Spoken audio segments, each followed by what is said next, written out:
All right, hello guys, and welcome back to another episode of this series. So it's a bit of a mess in many ways.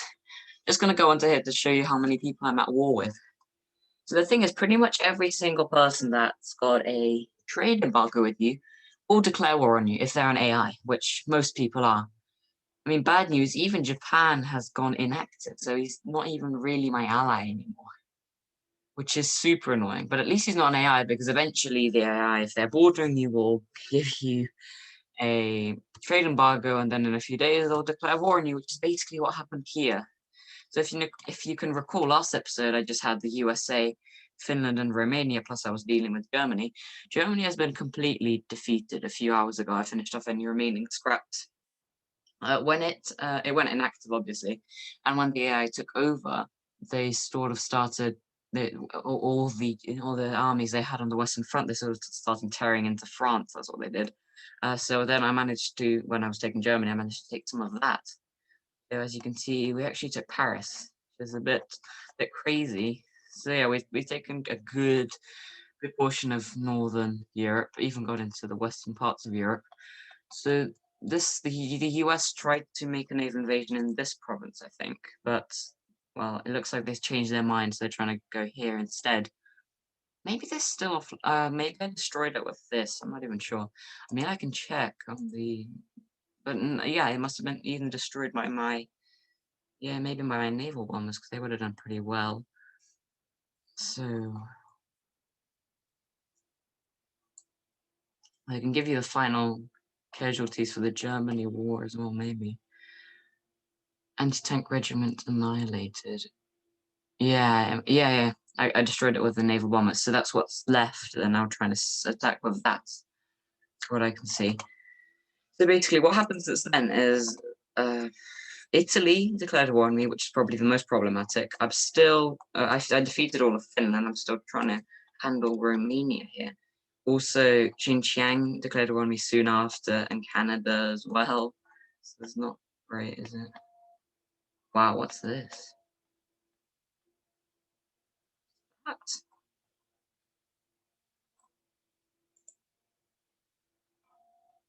I see this guy going all the way over here. Italy really gonna try to? He's really gonna try to do that. Okay, well, I guess this is going off track. I'll just continue. So basically, I'm at war with a lot of people, including even Britain at this point, even though Britain's lost an island. So what I've been doing is I finished off Finland quickly, which is great. And then, so my plan was finish Finland, finish what's left of Germany, then hold Italy during that, then start going downwards and going down Italy, basically. And also, by that time, having nearly finished Romania. So continuing with Romania, I've nearly finished Romania. And I didn't really expect that, I didn't predict that Xinjiang and Afghanistan will both go to war against me. So I've mostly been holding here, and he's sort of been throwing some troops against me, and they mostly got destroyed on the yeah, most of them have. Is this a level 4? Wow. Okay, I do not want to mess. That doesn't look good. Okay, so I'm definitely gonna have to send some sort of infantry here rather than this, because this is gonna get shredded because it's so high level. Okay, let's send this over. And also a militia division. Okay, so let's send that here then. Maybe here. And also Afghanistan was one of the more recent members that attacked me. He managed to take this province, but I took it back. This belonged to Xinjiang, by the way. And then I've also destroyed some of his units. So I am managing a lot of fronts currently. We took something from Italy. Yeah, this province. So we've done fairly well. We started off well on this side, and then they had a lot of units based in Milan, but they just kept throwing it against me. And this is quite the useful army. So I just kept using that. Let's just move that over to Milan. So once I destroyed most of their units here, I managed also to take here. So they haven't got anything there, and I should probably manage to take all of the northern parts of Italy, which just, if we take the start of the peninsula is about here, so from here, it's the Italian peninsula that starts. I think it's got another name, but I can't remember. So the Italian peninsula. In this northern area, they have 4 of their cities, so half of the cities that they have in mainland Italy. And if I take Florence and if you split Italy, which is about like this, in half, which would be about Rome, then 6 or even 7 if you include Rome itself, the cities are in the northern half. So taking the north is really, really good if you're fighting Italy. And it looks like we've kind of managed that. I thought Italy was going to be a bit harder, but that's probably because they've got a lot of troops down here, which they're not really using. So I'm afraid I might have spoken too soon there. And they've also got all of these imperial possessions. Well, Britain has been pretty much destroyed. Italy. Sorry, Egypt has finally taken these 2 cities. So yeah, there's that. This is still Belgium, so it might be good to take this. But Africa is not on my priority list. This belongs to Sweden, and there was a trade embargo with me, so that's not good. That could potentially attack me. And I think I had a unit here as well, so I'm just gonna make sure that that's protected. Oh yeah, and I also, so I was bombarding this unit, and then it came to attack me, and I must have recently just taken it out. So let's now take this northern province of Norway. I'm just gonna swap the province. No, that's not what I wanted to do. I'm gonna swap the color to the natural things. I was just using this to show you how many people are at war with me. Yeah, this does look much nicer with the red. Hungary's also got a trade embargo with me, so that's going to attack me pretty soon. And so does Lithuania, which I could potentially attack. But if he attacks me first, I'm not going to exactly be too disappointed. I've got enough units to stop that, so maybe I'll do that next episode. I'm also sending this over so that I can maybe swoop in and take Riga, which would be good. Unless they have any militia regiments there.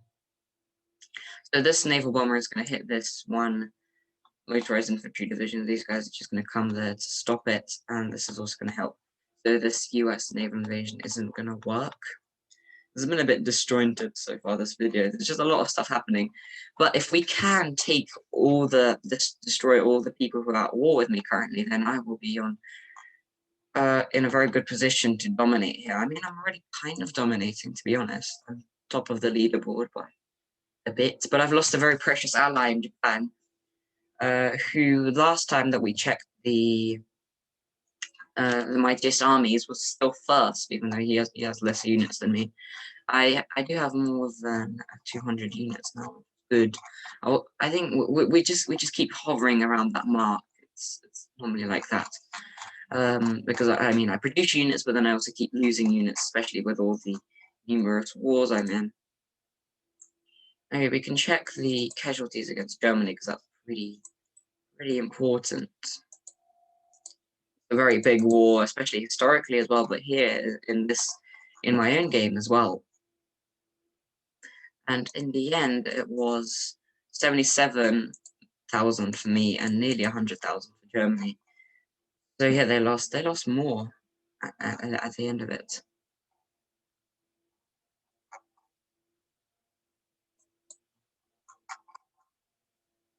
Okay, why is there 2 separate things? Because normally it all goes into one. I'm not sure why now.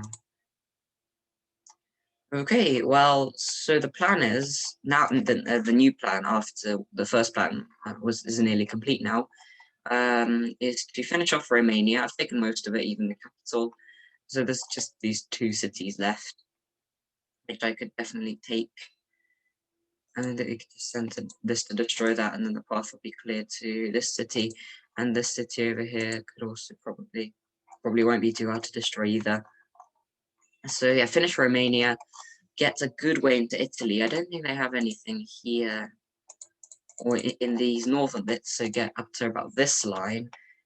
Maybe continue this for the next day or 2. Also push into Xinjiang. Maybe I'll wait for this to conduct its attack. Yeah, actually I'll send this over, maybe like here.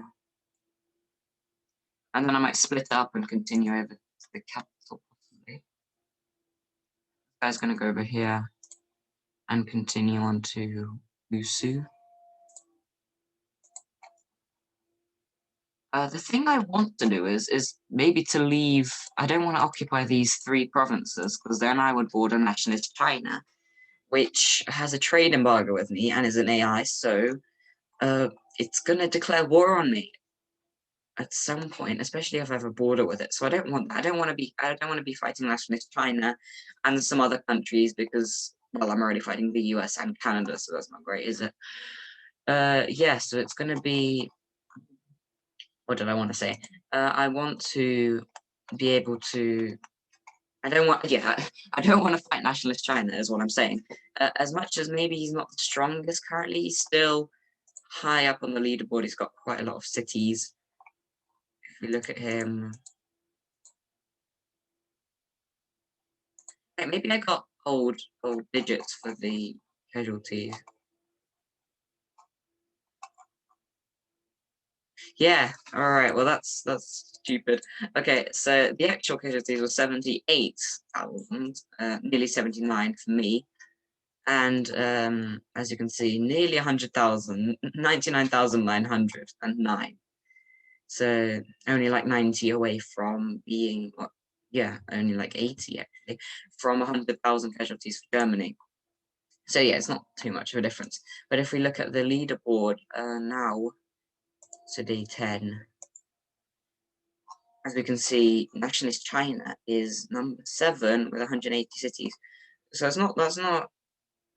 still pretty strong. I don't want to fight that, is what I'm saying. It took me a while to get there. So what I'm going to do is I could just leave these 2 provinces as Xinjiang and just, I guess, not fight them. But then there is the problem that they'll probably revolt over to me, because they're going to have pretty low morale, or revolt over to nationalist China, either of which is going to be bad for me. Or I could trade them over to someone, but the only active allies I have are Spain and Yugoslavia. I've taken over the coalition, so I now have these 2 allies in Europe. I could trade them over to either of them, or maybe Mongolia. He's also active, or even British India, but I don't trust him as much. I feel like Mongolia might be a little better, especially because it's borders him. It makes sense. But I'll think about that. So these guys move in here. And maybe I'll also split them, maybe send some here and send some here. When I've done with this, I'll send some of these guys over here. So hopefully this will fall pretty quickly. And I'll probably focus on Xinjiang. And then when I've dealt with most of them, I'm going to send some units over to invade Afghanistan. About Iraq, he's at war with me, or the AI is at war with me, but he doesn't have any units on his border, but I don't want to take it, because that's going to provoke him. So I'm just gonna circle this guy over and hope that he doesn't do anything.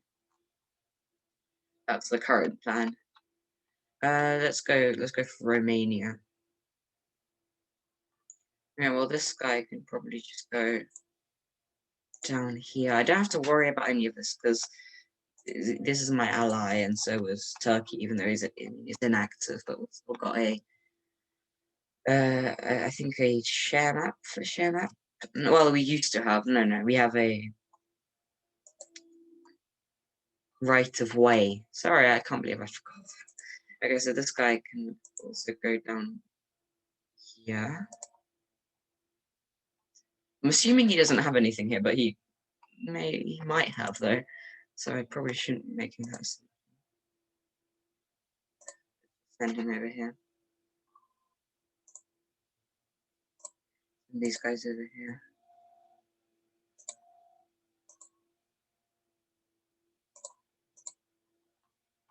And send these guys over to help. Is this guy reactive?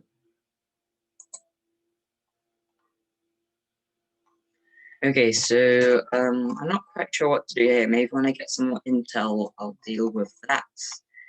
And finally, well, I've already actually sorted out the Italian situation. Looks like they don't have anything over here, so this will be pretty easy to take. Right, that's about wrapping it up, except for these few Italian divisions, which seem trying to. They must have an alliance with the USA, trying to invade this one island that I have. But I'm not.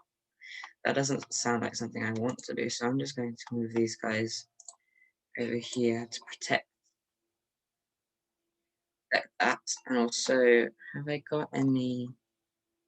This is a destroyer I have. I have a small fleet here. I'm just going to send this one cruiser over to stop them from doing that. I could also take these islands, but they have no strategic importance whatsoever, so I don't really mind. This is quite a nice build-up of force I have here. I'm assuming they don't have too much in Alaska, but if I do take Alaska, I'm now at war with Canada. So that's also going to open up all of them, and they're not to be messed with. They still have a good 1, 2, 3, 4, 5, 6, 7, 8. So they have the same amount of cities as Italy. And there's 4, and more than 4, I think. 4 and 5. Yeah, they have 9 cities, so more cities than Italy. But that's also not true because Italy has more cities if you include its colonies. It has another 3 in Libya and another 2 in Ethiopia or East Africa. So Italy does have more, but mainland Italy has actually less than Canada. So I don't want to do that. I'm just going to stick to Eurasia. So not even Africa, but it might be useful to actually go to Africa at some point because we've got a lot of people that I'm at war with, which have colonies in Africa. That's Britain, that's Italy, and Belgium. That's it. But yeah, Britain doesn't matter as much now because it's pretty much gone. But Italy and Belgium do matter, especially Italy because this is close to the actual Italian mainland, which I will take. If I hopefully I can take. I might want to invade Britain itself at some point as well, because Japan was meant to do that. I said I'll clear up in Europe. You can take Britain, but since he's AI, that's probably not going to be what he's going to do.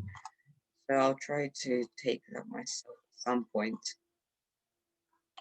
All right, that's about it. By next episode, which will be in about a day's time, I would have taken, hopefully, Romania, all of Romania, a good way into Italy, maybe even the gates of Rome. Probably attack Latvia then. Have taken a little portion of Norway up here. I'm not sure if I would have finished off Denmark because they have a 10 stack of ships, stack of 10 ships over here, which I don't want to particularly mess with. And how I usually deal with big stacks is that I just don't bother them, take everything that's on the mainland, and they just sort of disappear once the country stops existing. That's what I did to the German fleet, but I'm not sure I'm going to be able to do that because I'm going to have to go through them potentially to go over to here. They don't have any units here or here, but they have a stack of 6 infantry plus anti-air divisions here. So not 6 of each, I think 4 infantry and 2 anti-air, and 6 flying bombs, but I don't think there's anything to launch them off. So they're in trucks, technically. Okay, so maybe taking all of Denmark, maybe not. Essentially, Hungary would have gone to war with me. I'm not sure. I'm not going to invade Iraq just yet, and I would have probably taken, hopefully, a good portion of Xinjiang without taking provinces because I don't want to go to war with nationalist China, and maybe also taking some of Afghanistan. So this is about it. I'll see you guys in the next one. Bye.